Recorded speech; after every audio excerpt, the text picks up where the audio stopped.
पण आज मी आणि अभिषेक सोनन जवळा या भागात होतो. तर आम्हाला ॲक्च्युली जे आपण डेझी देतो आणि हरक्युलिन देतो, फुलाण्याचा जर रिझल्ट सगळ्यांनी बघितला आहे. तर आपण हे रिझल्ट बघण्यासाठी आम्ही दोघं आलो होतो. अभिषेक, कसा वाटला रिझल्ट? एक नंबर रिझल्ट चांगला आहे आणि मादी गाईची संख्या जास्त आहे आणि महत्वाचं गाईचा स्ट्रोक आणि लांबी जास्त आहे. हां, अगदी बरोबर. कारण काय झालंय, आता सध्या जसं वातावरण चेंज होईल ना, तसं 100% नराचं प्रमाण जास्त निघायला लागले.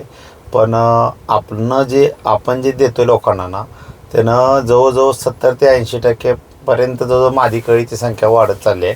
कारण जे आपलं टेक्नॉलॉजीचं काम आहे, आपण पूर्णपणे ट्रीटमेंट जे घेणार आहे, ते नुसतं फुलराणी मारून कळी निघते. पण नर मादी हा विषय नसतो डाळिंबामध्ये. तुम्हाला माहिती असेल, कळी डेव्हलप होणे किंवा न डेव्हलप होणे ह्या दोनच गोष्टी आहेत. आपण हमेशा सगळ्यांना सांगतो की ह्या दोन्ही गोष्टीवर अभ्यास करायचा आपल्याला. तर आम्ही ज्या ज्या बागा बघितल्या त्या सगळ्या बागा पूर्णपणे अगदी मादी कळीनं भरून गेले. त्या तुम्हाला व्हिडिओमध्ये दाखविलंच मी. धन्यवाद.